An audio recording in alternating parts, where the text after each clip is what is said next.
지난주에 제가 말씀드린 대로 5월은 가정의 달이라 해서 제가 요한복음 설교 강해를 잠시 멈추고 오늘부터 가정 시리즈를 한 4개에서 5개 정도 이제 하려고 합니다. 제가 참고할 책은 제임슨 악스 목사님의 결혼과 가정이라는 책을 이제 참고로 하고, 그다음에 정동수 목사님의 이 가정 시리즈가 2개의 시리즈가 있는데 그 시리즈를 이제 참고해서 제가 이 결혼과 가정 시리즈를 이제 하려고 합니다. 구원받기 전에는 저도 독신을 주장하던 그런 사람이었어요. 독신. 그래서 결혼해서 뭐 하겠나. 그냥 마음대로 이렇게 살고, 왜 마음대로 살아도 편하게 살 수 있는, 얼마든지 연애도 그렇게 할 수 있는 그런 세상인데 뭐하러 결혼이 필요할까. 저도 이제 그렇게 생각했던 사람 중에 하나고, 나중에 이제 구원받고 또 이제 하나님께 소명을 받아서 이 목회를 하려고 하는 그런 목회의 꿈을 꾸는 그런 사람이 됐음에도 결혼 문제에는 저도 소극적이었어요. 이게를 하나님이 마련해 주시겠지, 어딘가 내 아내를 두셨겠지. 저는 하늘에서 이렇게 하나님이 마련해 주신 아내가 뚝 떨어지는 줄 알았어요. 그래서 영화처럼 만나는 뭐 그런 것을 꿈꾸면서, 하나님, 저의 이상형은 이런 사람입니다. 그리고 제가 원하는 제 아내상은 이런 외모에 이런 능력을 가지고 있었으면 좋겠습니다 하고 쫙 나열했습니다. 근데 이제 보통 많은 신학생들, 목회를 꿈꾸는 신학생들의 오류 중에 하나가 자신의 아내를 거의 대기업의 비서 수준으로 생각한다고 해요. 다 할 줄 아는. 그런 것은 이제 상상 속에만 있는 거고, 저는 그렇게 어쨌든 하늘에서 뚝 떨어지는 줄 알아서 이제 소극적이었는데, 그때 이제 목사님께서 지금부터 거의 한 횟수로는 7년 전 설교에 이 가정 시리즈가 목사님이 하신, 그래서 이 시리즈를 듣고서 결혼이란 것을 반드시 해야 되는 거, 다시 그때 이 생각을 고쳐 먹었고, 또 목사님이 이메일로 편지를 쓰셨어요. 목회하려고 한다는 사람이 지금 결혼을 서둘러야지 이게 뭐 하는 거냐고. 그래서 그 편지를 받고서 이게 가만히 있으면 안 되는 거구나. 그리고 제가 생각한 이상형만 맨날 상상하면 안 되는구나 해서 주변에 하나님이 마련해 놓으신 가장 가까운 곳에 내 처가 어디 있을까 찾아보니까 또 결혼을 빨리 서둘러야 되겠다, 그런 강한 결심을 해보니까 제 구원을 받은 사람이 바로 지금의 제 아내, 청년부에 같이 있었던 제 아내를 바로 눈여겨봐서 제가 이제 청혼을 했습니다. 그래서 결혼을 하게 됐고, 이 결혼과 가정이라는 주제는 참 힘든 주제예요. 왜냐면 우리가 이게 여기 손용호 형제님네 가정처럼 결혼하신 지 이제 50년쯤 됐나요? 50년 넘었나요? 이렇게 되신 분도 계시고, 또 이제 손주를 볼 이제 김상훈 형제님 가정 같은 분도 계시고, 그러니까 지금 결혼한 지가 언젠데 이 결혼 얘기를 다시 이제 들어야 되나, 이런 분도 계시고, 이게 과연 나한테 필요한 말씀인가, 이런 생각이 드실지도 모르겠어요. 이 결혼과 가정 시리즈. 또 안타깝게도 이혼이나 별거라든가 이런 것을 또 겪고 있는, 또 가정에 이런 화평이 깨진 그런 분들도 계시고, 청중 가운데는 또 여기 소선자매나 다원자매처럼 아직 미혼인, 또 우리 희훈이처럼 학생인, 이런 다양한 사람들이 청중으로 있기 때문에 결혼과 가정의 이 주제가 쉬운 주제는 아닙니다. 근데 목사님도 그렇고 저도 성경이 가정의 중요성을 계속 얘기하고 있기 때문에 이 토픽을 얘기할 수밖에 없었고, 성경이 말하는 가장 중요한 주제가 바로 가정이에요. 가정. 그래서 이제 이걸 이제 해야겠다라는 생각이 이제 들었습니다. 하나님께서 창세기를 열고 이 땅의 역사를 시작하시면서 가장 먼저 세우신 게 결혼제도. 하나님 앞에서 결혼한 거예요. 아담과 이브는. 그래서 결혼과 가정을 첫째로 세우셨어요. 무엇보다도 우선적으로 가정을 세우셨다고 한 사실, 이건 불변의 진리예요. 그리고 또 이 세상 모든 민족 가운데 가장 귀하다는 이스라엘 민족을 하나님은 하나님과 결혼한 남편과 아내의 관계를 두고 말씀하시기 계시기 때문에, 또 예수님이 이 땅에 오셔가지고 십자가에서 피를 흘리시고 다시 부활하셔서 승천하시고 나서 이 땅에 자신의 신부인 교회를 세워주셨다는 사실. 그래서 그리스도와 교회의 관계가 이제 신랑과 신부의 관계라고 예수님이 말씀해 주셨기 때문에 이게 다 가정에 관련된 얘기들입니다. 장차 우리 전 세계에 도래할 7년 대환란의 이런 이 땅의 극심한 심판이 하늘에선 또 다른 하나님의 결혼식이라고 하는 사실. 이게 모두가 다 성경이 얘기하는 결혼과 가정을 계속 관련시켜서 이렇게 얘기하기 때문에, 그래서 성경은 결혼과 가정에 대한 책이라고 해도 과언이 아닐 정도의 그런 주제를 알려주고 있는 게 이 결혼과 가정입니다.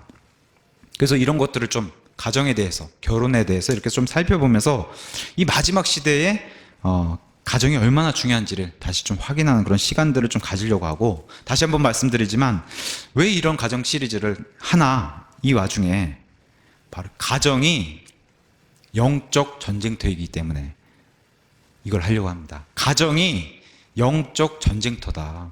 그런 사실을 우리가 다시 한번 확인을 하고, 제가 어떤 특정인이나 어떤 사람을 지목해가지고 그 사람을 부끄럽게 하려나, 이건 이제 목사님 말씀 그대로 제가 받아서 저도 똑같이 말씀드리는 거예요.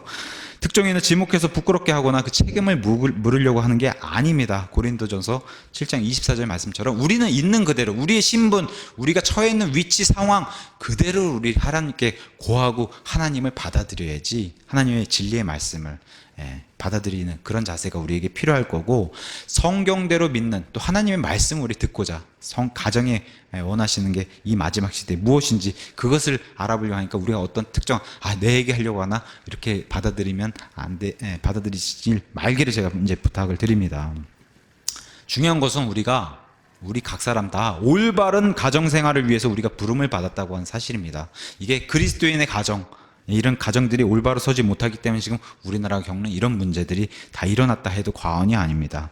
그래서 올바른 가정생활은 우리가 할 수 있는 일이고 우리가 해야 되는 일이라, 그래서 이게 바로 하나님이 원하시는 우리가 할 수 있고 해야 되는 영적 전쟁이다. 이것은 이제 성경이 얘기하고 있기 때문에, 지난주 제가 우리나라는 지금 좌파가 장악한 대한민국이라는 이런 전쟁터로 우리는 부름받은 군사들이라는 그런 설교를 했었는데, 이 모든 좌파가 왜 이렇게 장악하는 대한민국이 이렇게 생겨났으며 이 세상에 왜 이렇게 악한 일들이 존재하는 그런 모든 원인이 바로 가정에서부터 영적 전쟁이 무너지고 지기 때문에 이런 원인을 우리가 여기서 찾을 수 있다라고 이제 말씀드릴 수 있습니다. 어떤 사람이 하나님의 일을 제가 하고 싶습니다. 하나님의 사역을 하고 싶습니다. 하나님의 뜻이 무엇인지 제가 구하고 싶습니다. 전도를 좀 흥황하게 이렇게 하고 싶습니다. 이렇게 말씀하신 분들이 있을 겁니다. 근데 멀리서 찾을 게 아니에요. 가정을 올바로 세우면 그게 하나님의 일이고 하나님의 뜻입니다. 그게 영적 전쟁에서 승리하는 일이고 하나님의 사역이다. 오늘 성경이 얘기하는 게 바로 그런 내용들이에요. 가정을 바로 세우는 일, 올바른 가정생활. 이게 바로 영적 전쟁 승리요, 하나님의 뜻이요, 하나님의 사역입니다. 멀리서 찾을 게 없어요. 가정에서 찾으면 다른 거 안 해도 된다는 거예요. 가정생활만 올바로 해도, 밖에 나가서 일부러 전도를 안 해도 이 그리스도인의 가정이 올바로 서면 옆에서 저 가정은 도대체 뭐 때문에 저렇게 기쁘고 뭐 때문에 저렇게 즐겁고 이런 행복한 생활을 이어나갈까, 이런 게 그냥 전도가 된다는 겁니다. 사실 올바른 가정. 근데 이런 게 다 깨져 있으니까 안 된다고 이제 이렇게 말씀드릴 수 있을 것 같아요. 낙스 목사님은 이런 얘기를 했어요. 예전에는 믿지 않는 사람들도 그리스도인들처럼 사는 그런 세상이었다고 이제 얘기를 합니다. 믿지 않는 사람들도 우리가 얘기하는 보수적이고 좀 권위적이라도 그게 그리스도인들처럼 사는 그런 세상이었는데, 지금은 그리스도인들도 불신자들처럼 사는 세상이라고 얘기하는 거예요. 그리스도인들조차도 불신자들처럼 산다는 거예요, 지금은. 그래서 우리의 의의 기준이 쭉 해서 현저히 낮아져 있는 시대라고 이제 그렇게 말을 합니다, 이 목사님은. 하나님의 의의 기준이 굉장히 높은데도 우리가 그거에 미치지 못하게 살기 때문에 지금 믿는 구원받은 성도임에도 현저히 낮은 기준의 그런 의의 기준으로 살고 있다는 겁니다. 믿는 사람조차도 모든 것이 다 무너져 내리는 그런 시대라는 겁니다, 이 마지막 시대가. 그래서 특히 가정부터 다 모든 게 무너져 있다, 이렇게 이제 말씀드릴 수 있을 겁니다. 단순한 질문, 왜 결혼을 해야 하나? 로마서 15장 4절에 우리 전에 기록된 하나님의 이 말씀들은 우리의 배움을 위해서 다 기록해놨다고 얘기해요. 결혼에 대해서 왜 해야 되나는 창세기부터 우리에게 알려주고 있습니다. 창세기부터. 왜 결혼하고 가정을 꾸리는가? 단순하게 대답하면 사람이기 때문에. 우리 사람인자 이렇게 쓰잖아요. 사람 둘이서 이렇게 같이 맞물려서 이렇게 지내라고 사람인자를 그렇게 쓰는데, 그럼 왜 사람은 결혼해야 하는가? 사람은 우리가 본성에 이끌려서 남녀가 단순히 만나서 결혼하는 것처럼 그렇게 보이지만, 저도 이제 여인이 끌리고 여자도 남자가 끌리고 이건 당연한 거예요, 본성에 있어서. 근데 하나님께서는 이 결혼 자체, 남녀가 이끌려서 이렇게 하는 결혼 자체를 하나님의 계획과 목적을 갖고 창조하시고 디자인하셨다는 거예요. 이게 그냥 단순히 끌리는 게 아니라 거기엔 목적과 의도가 있다는 겁니다. 하나님의 의도가. 단순히 아담이 혼자 있어서 야 저거 보기 안 좋다 보기 안 좋다 그래서 싹을 만들어줘야겠다 그렇게 해서 만들어준 게 아니라 그 안에는 하나님의 심오한 뜻이 있다는 겁니다. 그리고 하나님의 심지어 신학이 들어있다는 겁니다. 결혼 자체에. 그리고 결혼으로 성립된 가정 자체에 하나님의 신학이 들어있다는 겁니다.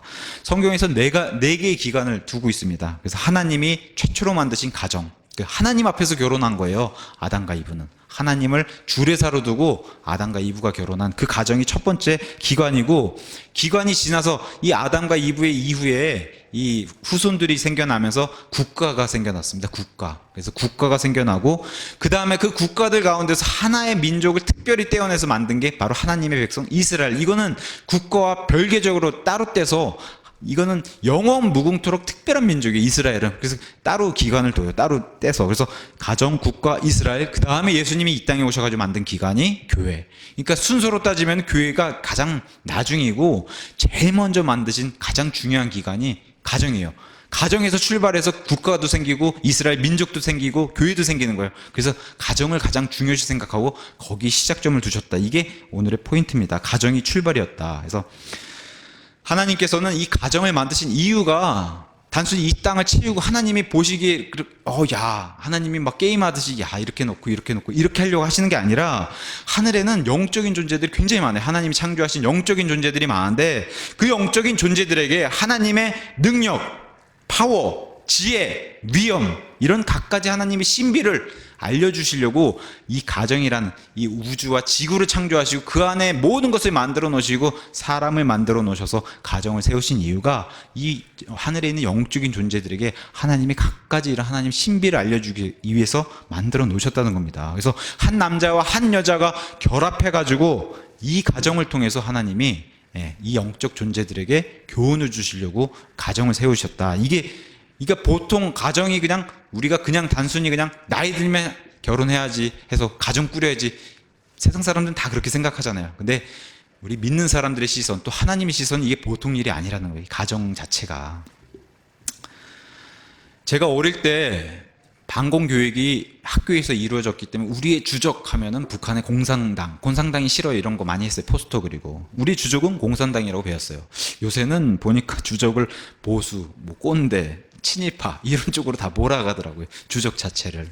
이건 이제 옆으로 센 얘기지만, 성경에서 얘기하는 우리의 진짜 주적은 마귀라고 얘기하는 거예요. 마귀. 성경의 진짜 주적, 우리의 주적은 누구냐? 마귀라고 얘기합니다. 그래서 마귀는 이 결혼과 가정을 파괴하는 대적자로 등장해요, 성경에. 이건 분별한 진리입니다, 이거 역시. 그래서 하나님은 질서의 하나님이시고 질서를 만들어 놓으신 그런 하나님이신데, 이 질서를 파괴하는 존재가 바로 마귀고, 그 유명한 성경에 등장하는 루시퍼라고 하는 천상의 어떠한 천사들보다도, 어떤 천상의 존재들보다도 가장 위에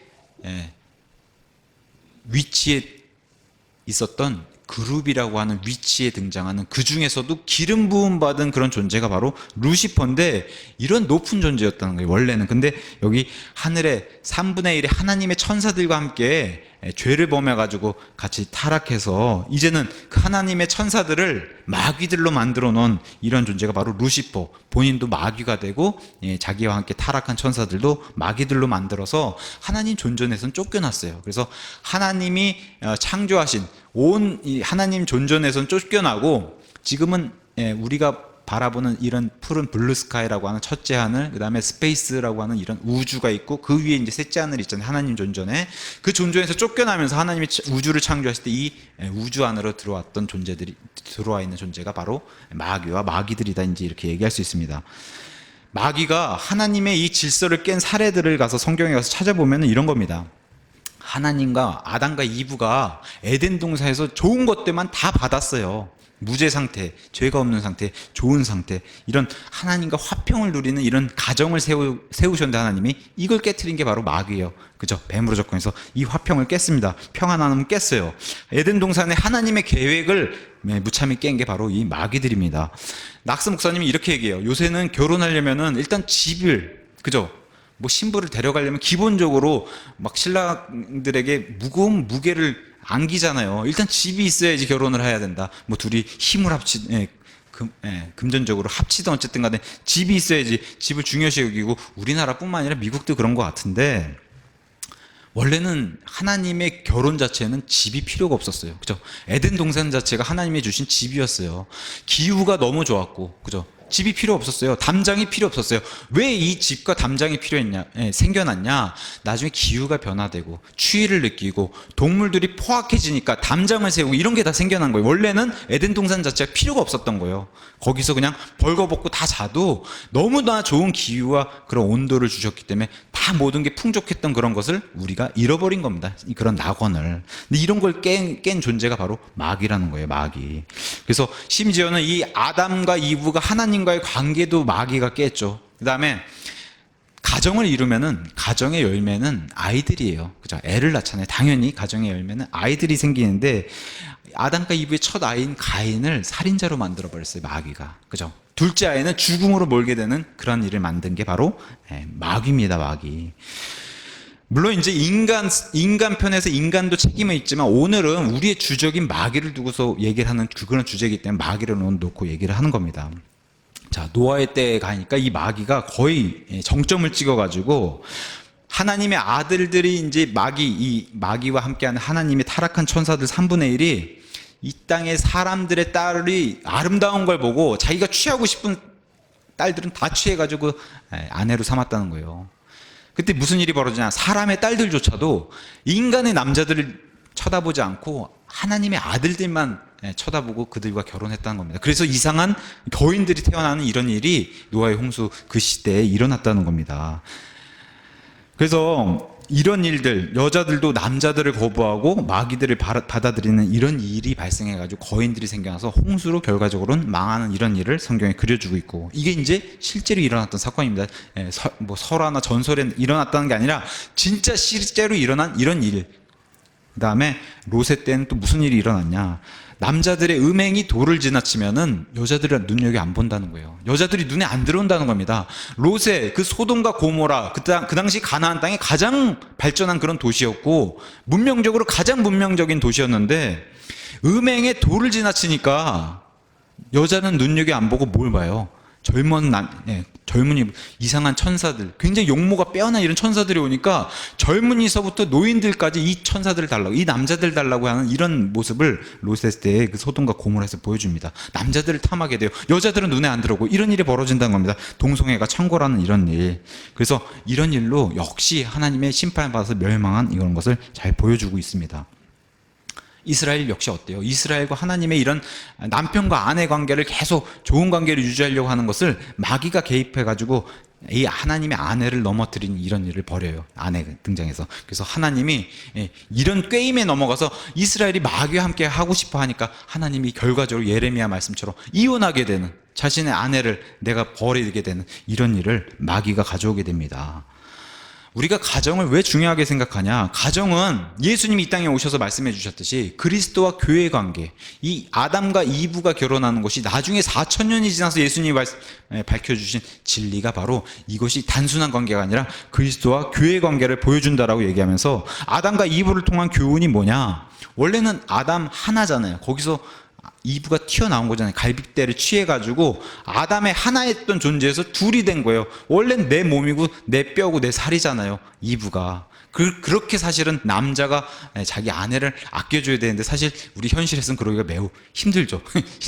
실상에서는. 다만 성경적인 그런 진리는 아담에게서 뛰쳐나온 이브가 원래는 하나였던 존재가 둘이 됐다가 하나님께서 이 둘을 다시 하나로 결혼시켜서 가정을 만들어주니까 다시 하나가 되는 이 원리가 바로 그리스도와 교회 관계라는 거예요. 사람이 죄를 범하면서 타락을 해서 죄인이 된 이후에 원래 하나님과 하나였던 존재, 아담이 창조될 때 하나님과 하나였던 존재였는데 이렇게 묶여 있었다는 거예요, 끈으로. 근데 그게 끊어졌잖아요. 관계가 끊어져서 둘이 되는데 다시 180도 회개해서 돌아온, 그죠? 하나님께로 돌이켜서 회개한 그런 사람들이 다시 하나로 연합되는 그리스도와 교회 관계가 바로 아담과 이브의 창조를 그렇게 해서 미리 예비하시고 창조해 놓은 그 섭리가 거기 들어가 있다는 거. 이 놀라운 진리를 이 4,000년이 지나고 나서 예수님이 이 땅에 와서 알려주셨어요. 그래서 이 땅의 남자와 여자가, 이 남편과 아내의 관계가 장차 우리가 하늘에 가서 예수님과 신부의 관계, 남자도 다 신부잖아요, 교회는. 예수님과 우리 성도, 신약 성도의 신부의 관계를 미리 연습하는, 이 땅에서 예행 연습이요, 예표라고도 이렇게 관계를 잘 보여주는 그런 관계가 바로 결혼과 가정에서 다 드러난다는 겁니다. 하나님께서는 앞으로 우리가 영원히 살 하늘나라, 천국에서는 하나님의 완벽한 가정을 이루게 돼요. 완벽한 거. 이거는 100% 완벽한 가정을 이루게 되는데, 자, 이 완벽한 가정을 이루기 위해서 예수님이 이 땅에 자신의 신부를 구하기 위해서 이 땅에 내려오셨다는 거예요. 신부를 구하려 직접 내려오셨다. 그래서 신랑이신 예수님과 신부인 교회가 치를 하나님의 결혼식을 지금 준비하고 있는 겁니다. 하늘에서는 예수님께서 그걸 이 땅에서는 기다리고 있고 정혼 관계로 연결이 되어 있는 거예요, 우리는. 근데 여기서 다시 등장하는 존재, 이걸 막으려고 하는 존재가 있어요. 결혼식은 깨지 못해요. 근데 어떻게? 이 땅에서 이 영광을 훼손시키고 이 땅에 많은 사람들이 이 신부가 되지 못하게 막으려고 하는 존재가 바로 마귀와 마귀들이 또 들끓고 있다는 겁니다. 그래서 따라서 이 마귀 때문에 이 땅에서의 결혼과 가정 자체가 영적 전쟁이 됐다는 거예요. 여길 자꾸 개입해서 마귀들이 개입하려고 하니까. 우리에게는, 구원받은 우리 신부에게는 곧 무슨 일이냐? 성화의 단계라는 거예요. 이게 영적 전쟁 자체가 우리에겐 성화요, 마귀와 싸우는 영적 전쟁터라는 거예요. 가정 자체가 이게 보통 문제가 아니라 굉장히 치열하다는 겁니다. 가정 자체에서. 말세 징조에서는 디모데전서 4장 1절부터 3절에 분명히 사도 바울은 얘기합니다. 말세에는 마귀들의 교리가 득세할 거고, 그때는 혼인을 금하는 이런 일이 벌어질 거다. 뿐만 아니라 음식들도 금하는 이런 일이 벌어질 텐데, 지금 혼인을 금하는 이런 일이 우리 눈앞에서 펼쳐지고 있어요. 성경 말씀이 예언이 성취되는 이런 일이 우리 눈앞에서 지금 보여주고 있는 겁니다. 재림의 때, 예수님이 재림할 때는 노아와 롯의 때와 같다고 했어요. 다시 여인들의 마음이 마귀들을 향해서, 마귀들을 받아들이려고 하는 노아의 때처럼 그렇게 여인들이 마귀들을 향해서 마음이 열려 있고, 또 롯의 때처럼 동성애가 창궐해서 동성애가 득세하는 이런 일들이 벌어진다고 하는데, 우리나라에서조차도 이런 일이 지금 벌어지고 있습니다. 가정이 붕괴되는 거 우리 눈으로 보고 있습니다. 원래 가정은 한 남자와 한 여자가 결합을 해서 아이들을 낳고 한 가족을 이루는 게 가족의 개념이에요. 이거는 성경을 떠나서 밖에 세상 사람들도 아는 개념, 이 개념이 다 무너지고 있습니다.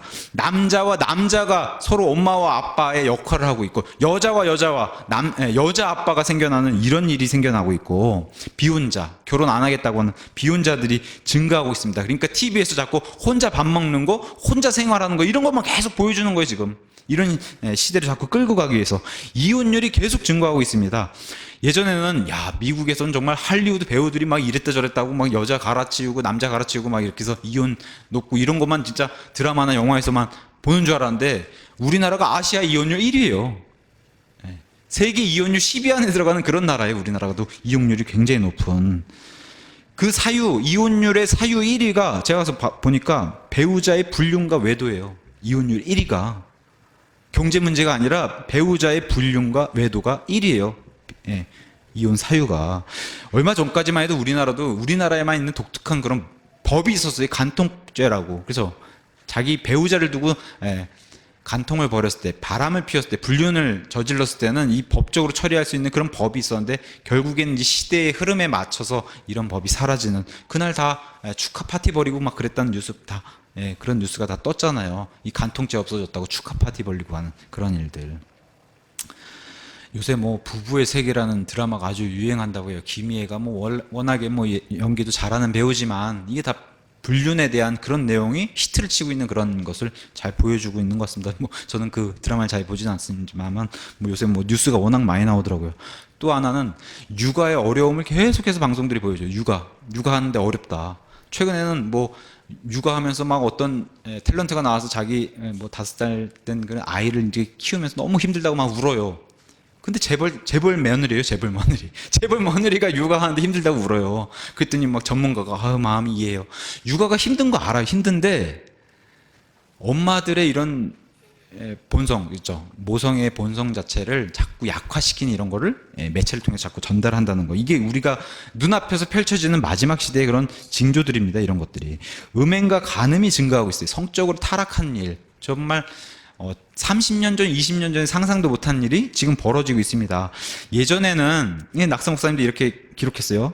결혼 전에 물란한 여성을 보면은 이상하게 봤다는 거예요, 사람들이. 왜 결혼 전에 저렇게 처녀가 이상한 물란한 짓을 성적으로 저런 이렇게 이상하게 보는 게 너무 당연했다면 지금은 결혼 전에 아니 어떻게 결혼할 때까지 처녀로 있어 이렇게 보는 시대가 됐다는 거예요. 지금은 미국도 그렇고 일본도 그렇고 우리나라 심지어 우리나라도 지금 사회를 최근 발칵 뒤집어 놓은 사건이 바로 조주빈과 그 엠번방 가서 보면 막 고등학생들이 그죠 막 수억 원씩 막 그렇게 이 성적 이런 것을 퍼뜨리고 돈을 걷고 활동하는 애들 보면 고등학생이고 그 위에는 뭐 이제 막 20대 초반의 그런 애들이 지금 사회를 이렇게 흔들어 놓는 이런 일도 겪고 다 성적으로 타락한 이런 것들을 보여주고 있고 평상시에는 굉장히 얌전한 아이들인데 그 얼굴을 대면하지 않는 그런 SNS 상에서는 엄청난 파워를 가지고 있는 권력자로 그렇게 위선적인 모습도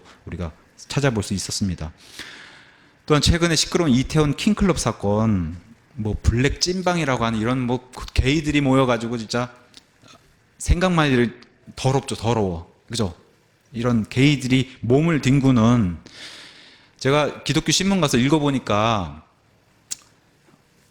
동성애자였다가 회개해서 돌아와가지고 목사가 된 분이 계시더라고요. 그분이 이제 이런 동성애자에 대해서 집중적으로 이렇게 전도하는 그런 사역을 하시는데 이분이 하는 말씀이 이 코로나는 이 게이들에게 문제가 안 된다는 거예요. 코로나 걸리든 말든 찾아가야 된다는 거예요. 왜냐? 이 중독이 동성애 중독은 너무 심하다는 겁니다.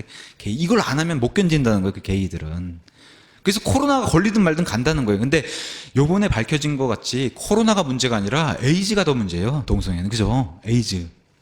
사실은 우리나라 이런 동성애 축제가 열릴 때마다 에이즈 위험성을 계속 알리고 했던 그죠? 그런 일들이 계속 알리는데도 뉴스에서 이걸 퍼뜨려 주지 않으니까 여전히 지금 우리나라의 에이즈 환자가 거의 남자의 90% 이상이 그걸 뭘 말해주냐? 이 동성애를 통해서 퍼지는 에이즈를 확산을 계속 얘기해 주는 거 그 결과를 이 에이즈 치료로 낭비된 세금이 어마어마한데도 그걸 지금 뉴스에서 알려주지 않으니 심각한 문제. 그러니까 에이즈뿐만 아니라 코로나 이 같이 지금 동성애가 이렇게 대두되는데 이 막 신천지는 막 쳐들어가고 문 열고 막 이렇게 했는데 동성애는 갑자기 게이 클럽이라고 하니까 정치인들도 한 발을 빼잖아요. 우리가 조심스럽게 접근해야 된다.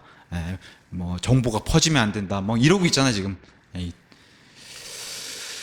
동성애가 20년 전만 해도 상상하지 못한 동성애가 지금 창궐 하고 있어요. 20년 전에 이 홍석천 씨라는 그 유명한 동성애자가 커밍아웃을 했는데 이분이 20년 전에 커밍아웃 할 때는 방송 활동 다 정지당하고 퇴출됐어요, 연예계에서. 20년 전만 해도 그랬어요. 20년 전만 해도. 제가 15년 전에 이 홍석천 씨가 이제 활동을 접고서 활동을 못할 당시에 부산영화제에서 제가 같이 이렇게 자리를 같이 한 적이 있었습니다. 사람으로 봤을 때는 매너도 좋아요. 얘기도 잘하고 지금 뭐 TV에서 보여주는 그런 모습 그대로 이제 보여주는데 이분이 돌이키질 않는다는 거예요. 동성애에서. 그죠? 우리가 바라봐야 되는 영적인 문제는 그런 거예요.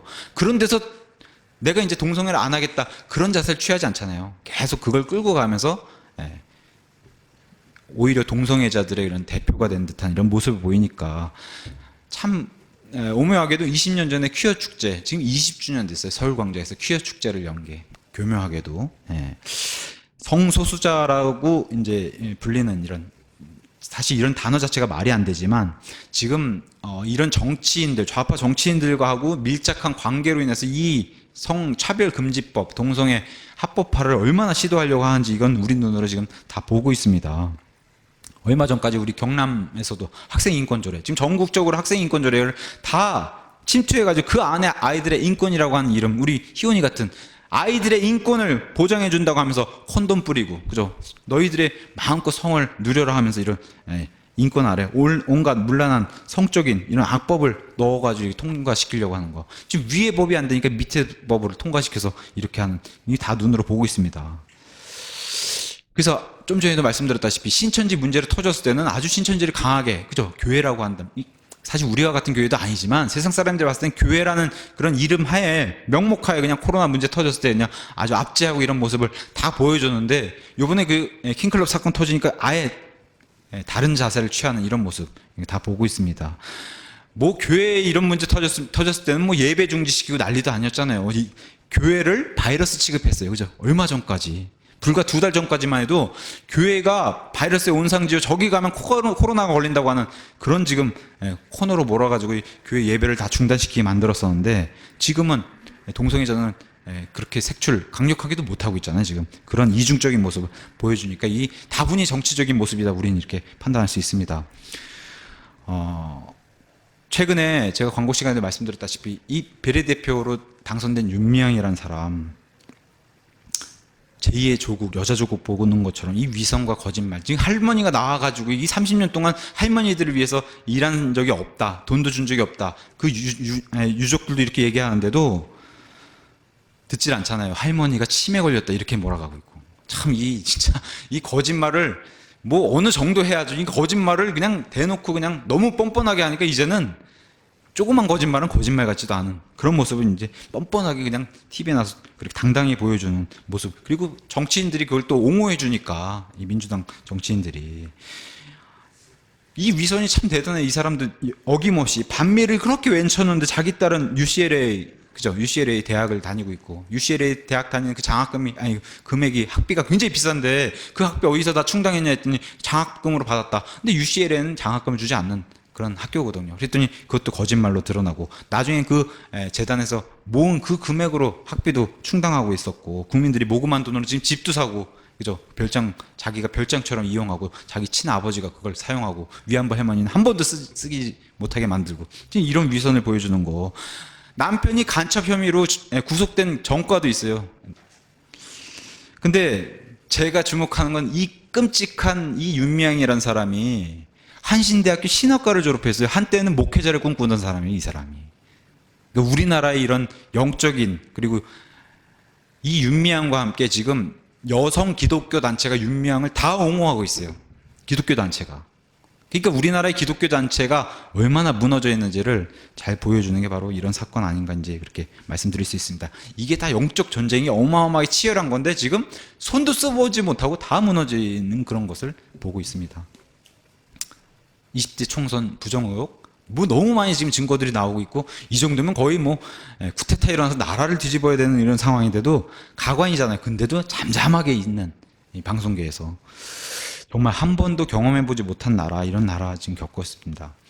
저도 불편해요. 교회에서 이런 정치 얘기하기 저도 싫은데, 우리가 하나님을 믿는 그리스도인이라면 이렇게 한 발 빼고 큰 그림으로 봤을 때 이 모든 그림이 어디로 가요? 지금 영적 전쟁으로 해서 마귀가 끌고 가는, 배후에 마귀가 있는 거예요. 마귀가 끌고 가서 저 적그리스도를 등장하기 위해서 지금 그런 포인트를 향해서 계속 가고 있다는 거예요. 이 모든 것이 다. 심지어 부정선거를 해석까지 해서 정권을 잡아가지고 지금 해야 되는 이런 큰 그림이 마귀가 끌고 가려고 하는 저 포인트로 끌고 가려고 한다. 지금 그걸 말씀드리고 싶어요. 모든 게 지금 다 글로 모이고 있어요. 글로 다. 이 땅에서는 창조 이후로 계속해서 성과 악이 대립을 하고 있습니다. 대립을 하고 있어요. 그래서 그렇게 계속 진행되고 있는데, 이것은 마치 뭐와 같냐? 하나님과 마귀가 서로 장기판, 바둑을 두고 있는 것과 같은 그런 모양새를 취하고 있는 거라고 이제 말씀드릴 수 있습니다.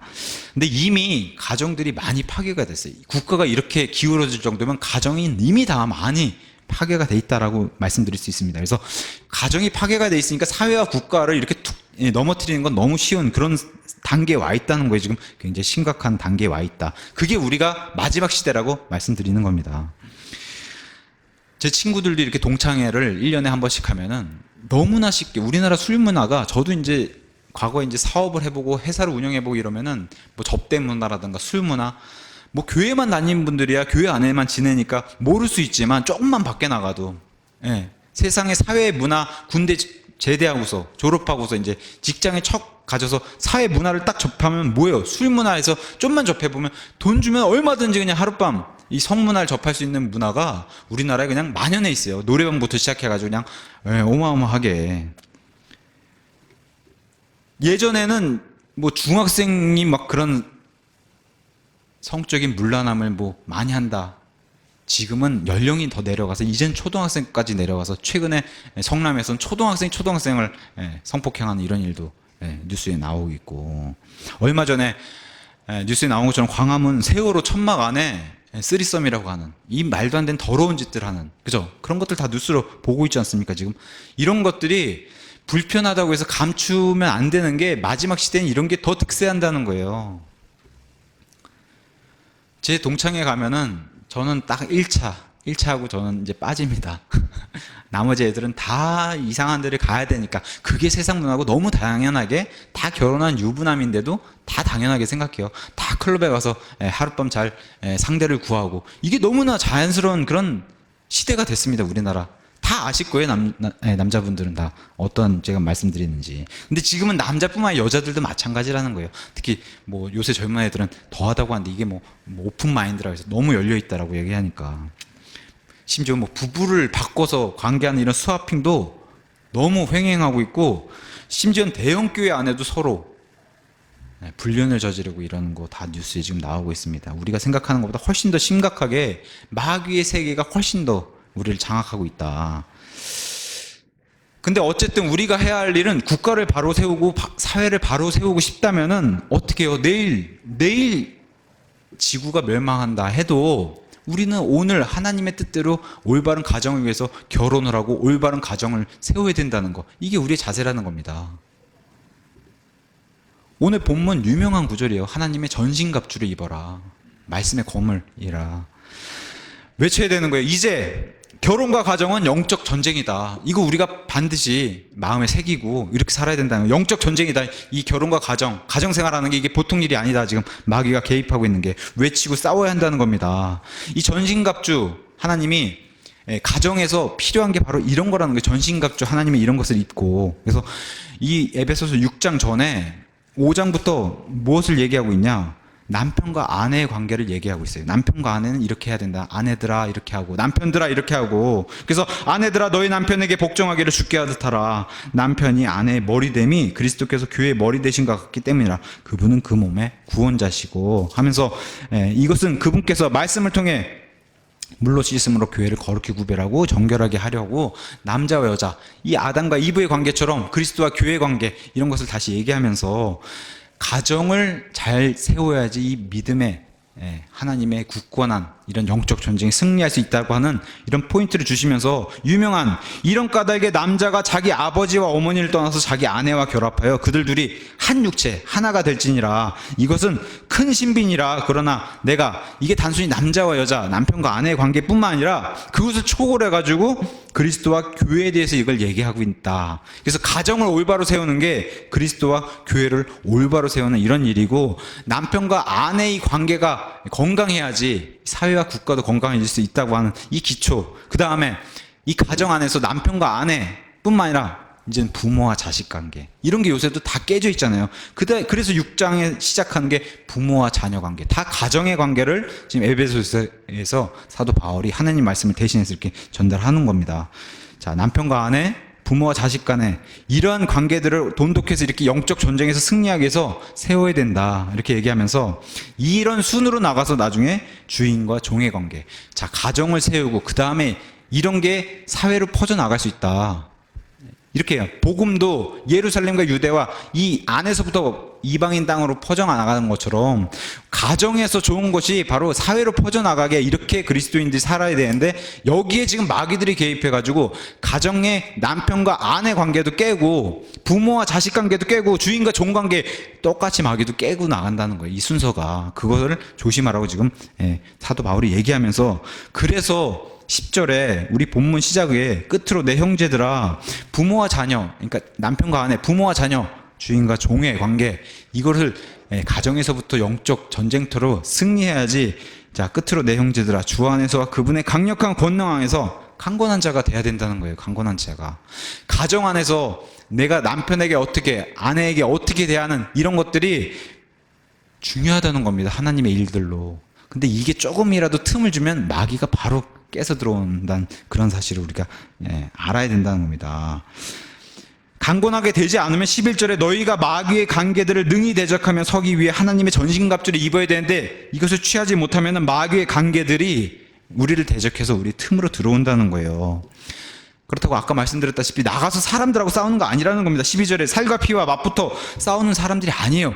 보이지 않는 존재들이 분명히 있다고 성경이 얘기하고 우리는 그것을 믿기 때문에 하나님의 이런 사악한, 여기 보면은 우리는 살과 피와 맞붙어 싸우지 아니하고 정사들과 권능들, 이게 다 천사의 등급들입니다. 근데 지금은 타락한 마귀 천사들의 등급들을 얘기하는 거예요. 정사들과 권능들과 이 세상의 어둠의 치리자들과 높은 처소들에 있는, 그죠? 우리보다는 높은 처소에 있고 하나님 존재에서 쫓겨난 그 마귀들 처소들에 있는 영적 사악함과 맞붙어 싸운다는 거예요. 눈엔 보이지 않는데 치열하게 싸운다는 겁니다. 13절에 그러므로 너희가 악한 날에 능히 버티어내고 모든 일을 행한 뒤에 서기 위해서 설 날이 있다는 겁니다. 근데 그 서기 위해서는 지금 악한 날에 능히 버티어내려면은 하나님의 전신갑주와 강건한 자가 되라. 어디서부터? 가정에서부터 이걸 되라고 지금 얘기하는 겁니다. 그러면서 제가 말씀드리고 싶은 거는, 자, 결혼과 가정 관련돼서 영적 전쟁의 구체적인 예를 두 가지를 들고서 한번 얘기를 나눠보겠습니다. 한 가지는 성적 유혹이에요. 성경이 말하는 결혼의 이유 자체가 성적 유혹이랑, 그 다음에 두 번째는 진노라는 겁니다. 부부 사이의 진노. 그래서 성적 유혹 자체는, 결혼은 사도 바울이 고린도전서 7장에 얘기했어요. 고린도전서 7장 가서 제가 한번 읽어보면은, 결혼은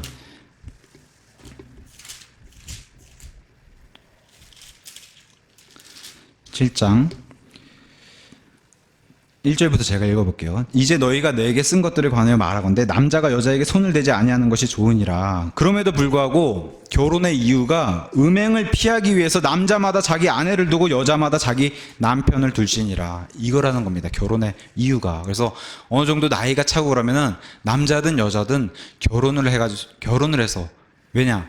지금 우리 사회가, 제가 아까 의의 기준이 현저히 낮아져 있어요. 성적인 의의 기준도 현저히 낮아져 있어요. 나가서 마음대로 지금 하고 있는 그런 시대에 우리가 살고 있는데, 그리스도인 가정이라면 올바로 가정도 자식들에게도 올바로 교육해야 된다는 거예요.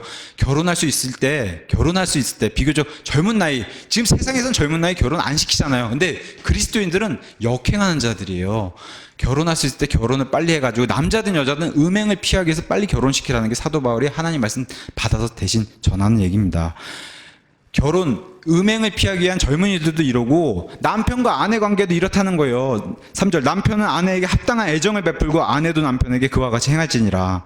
아내가 자기 몸을 마음대로 하지 못하고 남편이 하면 남편도 이와 같이 자기 몸을 마음대로 하지 못하고 아내가 하느니라. 그래서 부부의 서로의 몸은 상대방의 것으로 상대방을 섬기는 데 쓰라고 줬다는 거예요. 이 부부의 육체조차도.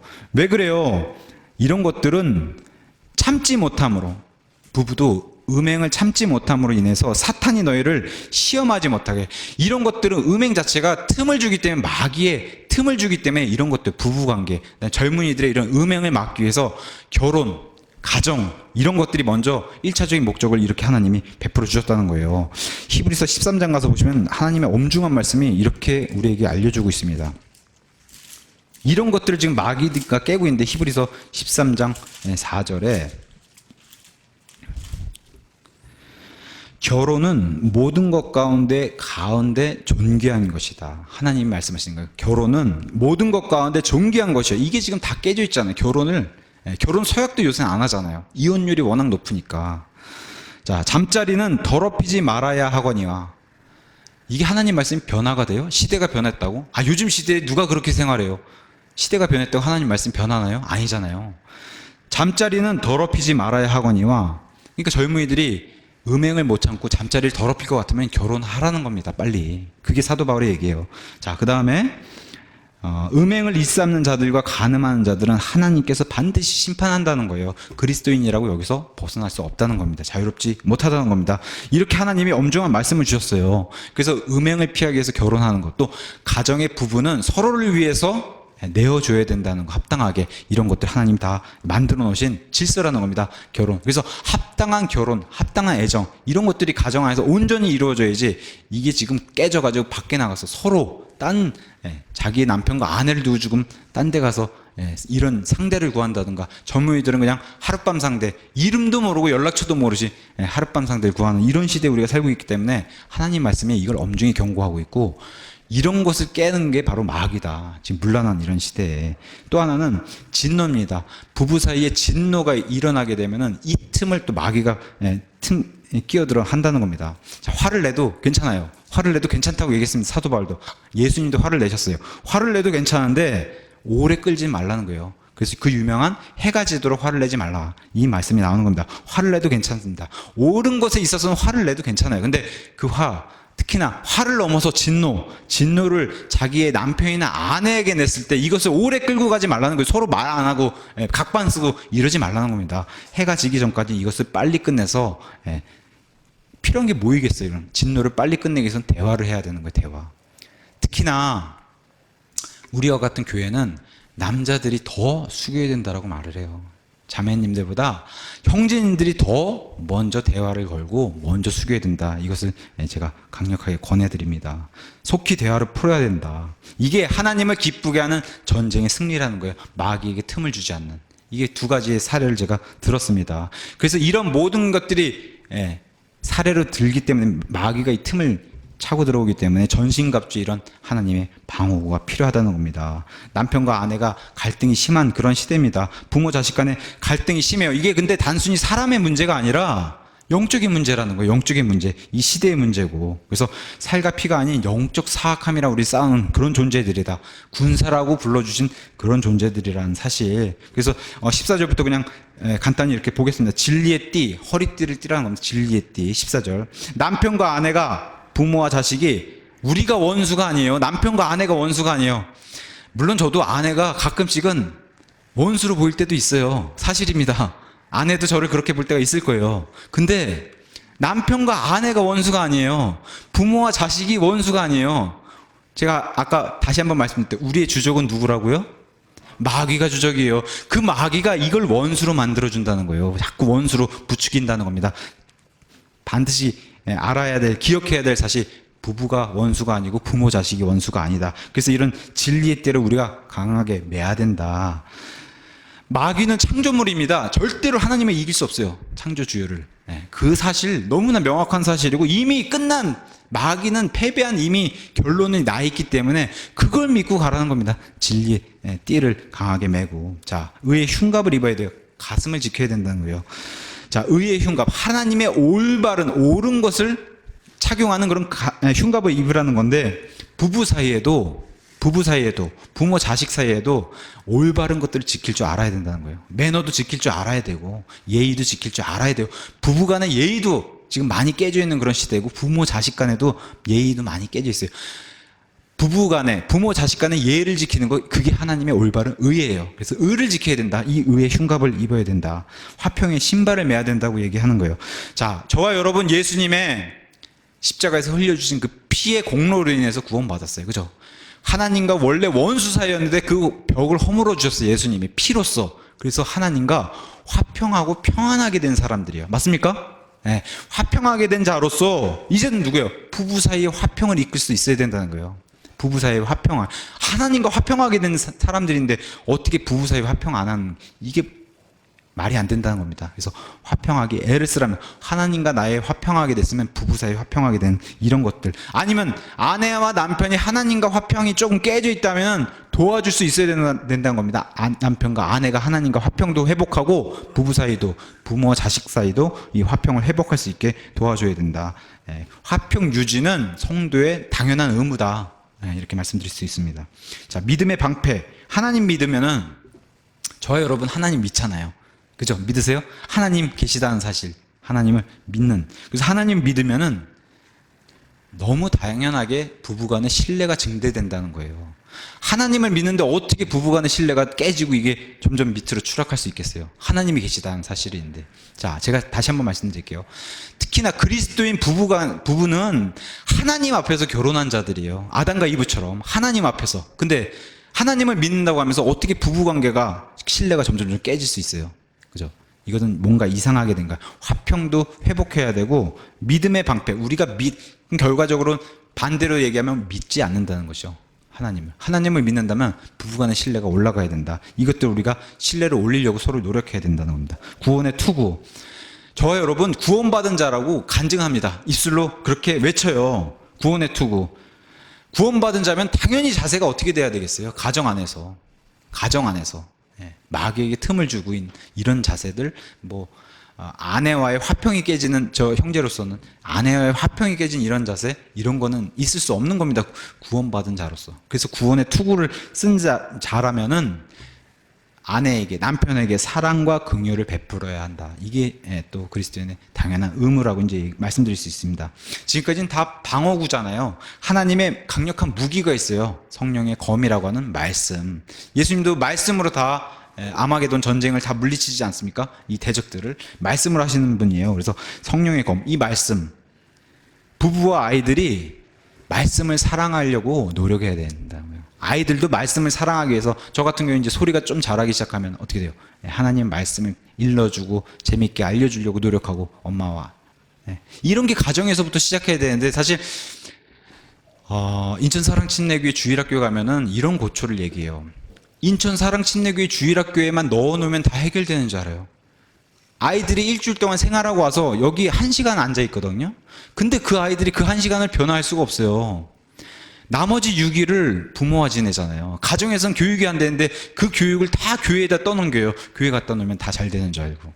제일 중요한 교육이 가정입니다. 여기서부터 시작이에요. 이게 무너지니까 영적 전쟁을 다 해보지도 못하고 지금 패배하고 있는 거예요.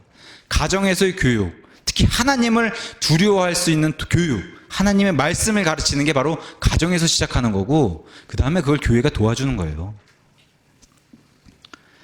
말씀을 사랑하도록. 그래서 이스라엘은 아이들에게 앉으나 서나, 아이들 말씀을 가르치라고 신명기 6장에 알려주잖아요. 그래서 앉으나 서나, 오 이스라엘아 들어라. 그죠? 이 말씀을 아이들에게 항상 이마와 팔에 두르고 아이들에게 알려주라고. 그게 바로 가정에서부터 교육이 이스라엘은 그렇게 하고 있었던 겁니다. 자, 부부와 아이들이 말씀을 사랑하고 이 말씀에 순종하면 이미 이긴 게임이라는 거예요. 마귀가 틈을 차고 들어올 수 없는.